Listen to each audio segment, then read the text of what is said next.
കുന്നംകുളത്ത് കസ്റ്റഡി മർദ്ദനത്തിനിരയായ സുജിത്ത് നമ്മോടൊപ്പമുണ്ട്. സുജിത്തിനെതിരെ മുഖ്യമന്ത്രി എന്ന് പറഞ്ഞത് 11 കേസുകളിൽ പ്രതിയെന്നാണ്. ഏതാണ് കേസുകളെന്ന് സുജിത്തിനോട് തന്നെ ചോദിക്കാം. സുജിത്ത്, വലിയ രീതിയിലുള്ള ആരോപണം ഇപ്പോൾ CPM ജില്ലാ സെക്രട്ടറി പറഞ്ഞപ്പോൾ മുഖ്യമന്ത്രി നിയമസഭയിൽ തന്നെ പറഞ്ഞു. എന്താ കേസ്? എല്ലാം രാഷ്ട്രീയപരമായിട്ടുള്ള കേസുകളാണ്. വേറെ ഒന്നും എന്നെ ശിക്ഷയ്ക്ക് വിധേയനാക്കേണ്ട വകുപ്പുകളൊന്നും നിലവിൽ ഇല്ല. വലിയ വാർത്തയ്ക്ക് വലിയ പ്രസക്തിയില്ല ആണ് ഞാൻ പറയാനുള്ളത്. ഈ പറയുമ്പോൾ 11 കേസ് എന്നൊക്കെ പറയുമ്പോൾ ആളുകൾക്കിടയിൽ ഒരു ഭയങ്കരമായൊരു ആശങ്ക ഉണ്ടാക്കും. ഈ 11 കേസിലെ പ്രതിയല്ലേ എന്ന്. രാഷ്ട്രീയ പ്രവർത്തനത്തിന്റെ ഭാഗമായി വന്ന കേസുകളാണ്. തീർച്ചയായും വർഗീസാറിന് 27 കേസുകളുണ്ട്. അതിപ്പോൾ വർഗീസൊരു ഗുണ്ടയാണെന്ന് ആലോചിച്ചപ്പോൾ കേസിലെല്ലാവരും ഗുണ്ടയാണെന്ന് ഇല്ലല്ലോ. നമ്മൾ പാർട്ടിപരമായിട്ടുള്ള കേസുകളാണ് നിലവിലുള്ളത്. ഈ പോലീസിനെ മർദ്ദിച്ചു എന്ന് പറയുന്ന കേസ് ഏതാണ്?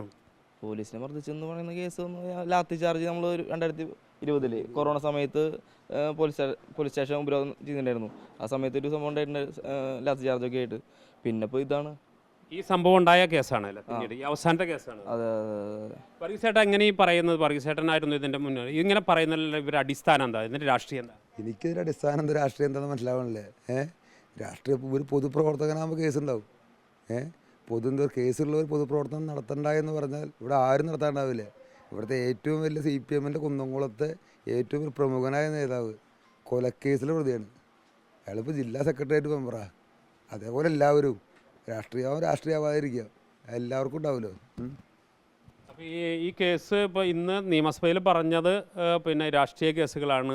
പുറത്ത് കേൾക്കുന്നവർക്ക് അത് വലിയ മറ്റേതെങ്കിലും രീതിയിൽ ഏതെങ്കിലും സമൂഹം അംഗീകരിക്കാത്ത പല കേസുകളിൽ പെട്ട ഒരാളാണെന്ന് തെറ്റിദ്ധാരണ ഉണ്ടാക്കുന്ന രീതിയിലാണ് കാര്യങ്ങൾ പോക്ക്. അതെ, തീർച്ചയായിട്ടും അങ്ങനെയാണ് നമ്മൾ വിശ്വസിക്കുന്നത്. കാരണം നിലവിലുള്ള എല്ലാം സ്ട്രൈക്ക് എടുത്തിട്ടുള്ള ഭാഗമായിട്ടുള്ള കേസുകളാണ്. അല്ലാതെ വേറെ അടിപിടി കേസും കാര്യങ്ങളൊന്നും ഇല്ല.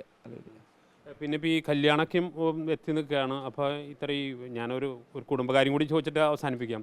ഈ ഭാര്യയ്ക്ക് പേടിയുണ്ടോ അങ്ങനെ സംഭവങ്ങളൊക്കെ വന്നപ്പോൾ? നിലവിൽ ഒരു പേടിയും കാര്യങ്ങളൊക്കെ സ്റ്റാർട്ടിങ്ങിലായിരുന്നു. പിന്നെ ഇപ്പോൾ CCTV ഒക്കെ വന്നപ്പോൾ ഒരു ധൈര്യമായി. നാട്ടിലായാലും പൊതുവായിട്ട് നമുക്ക് എല്ലാവരും നല്ല അംഗീകരിക്കാനുള്ളൊരു, കാരണം നമ്മൾ 2 കൊല്ലം നമ്മൾ നീണ്ട ഒരു പോരാട്ടത്തിന് എല്ലാവരും അഭിനന്ദിക്കുന്നുണ്ടായി. അതിലൊരു സന്തോഷമുണ്ട്. ഇനിയിപ്പോൾ പിന്നെയും എന്താ പോലീസിൻ്റെ സംഭവം ഉണ്ടായ സമയത്ത് തന്നെ പോലീസ് തന്നെ എല്ലാവരോടും പറഞ്ഞിട്ടുണ്ട് 11 കേസുകളുണ്ട്, അതിൻ്റെ ഡീറ്റെയിൽസ് വന്നിട്ടുണ്ടായിരുന്നു. ഇപ്പോൾ അതിങ്ങനെ ഏകദേശം പിന്നെ തണുത്ത് വരുന്ന സമയത്ത് വീണ്ടും പൊങ്ങി വരാനുള്ള കാരണം എന്താ? അതിപ്പോൾ മുഖ്യമന്ത്രി മറുപടി പറയാനുള്ള സമയമായിരുന്നു. അതാണ് ഇന്നിപ്പോൾ അടിയന്തര പ്രമേയം ഒന്ന് നിയമസഭയിൽ. അപ്പോൾ എന്തായാലും പാർട്ടി അവരെ നിലപാട് എന്തായാലും സ്വീകരിക്കേണ്ടതാണല്ലോ. അവർ പ്രതിരോധത്തിലായതിൻ്റെ പശ്ചാത്തലത്തിലാണ് അങ്ങനെ ഒരു കേസ്. തീർച്ചയായിട്ടും എനിക്ക് അത് തന്നെയാണ് തോന്നുന്നത്. ഇപ്പോൾ ഒരു 4 ദിവസമായിട്ടുള്ളൂ സൈബർ സോഷ്യൽ മീഡിയയിലൊക്കെ ഭയങ്കരമായിട്ട്. അതിന് മുന്നേ ഈ CPM അനുഭാവികൾ വരെ നമുക്ക് സപ്പോർട്ട് ഉണ്ടായിരുന്നതാണ്. പിന്നെ ഇപ്പോൾ അവർ പാർട്ടി നയം ഒരു ചിട്ട അങ്ങനെയാണല്ലോ. ഏതായാലും 11 കേസ് എന്നത് പുതിയ വാർത്തയല്ല. ഈ സംഭവം ഉണ്ടായ സമയത്ത് പോലീസും ഇതിൻ്റെ ഡീറ്റെയിൽസ് പുറത്തുവിട്ടിരുന്നു. സ്വാഭാവികമായും മറ്റേതെങ്കിലും സമൂഹം അംഗീകരിക്കാത്ത കേസുകളാണെങ്കിൽ അന്ന് തന്നെ വാർത്തയാകുമായിരുന്നു. രാഷ്ട്രീയ പ്രവർത്തനത്തിൽ ഏർപ്പെട്ടതിൻ്റെ അടിസ്ഥാനത്തിൽ പോലീസ് ബോധപൂർവമായും അല്ലാതെയും എടുത്ത കേസുകൾ മാത്രമാണുള്ളതെന്നാണ് രേഖകളിൽ നിന്ന് വ്യക്തമാകുന്നത്. Reporter Jason, reporter, Thrissur.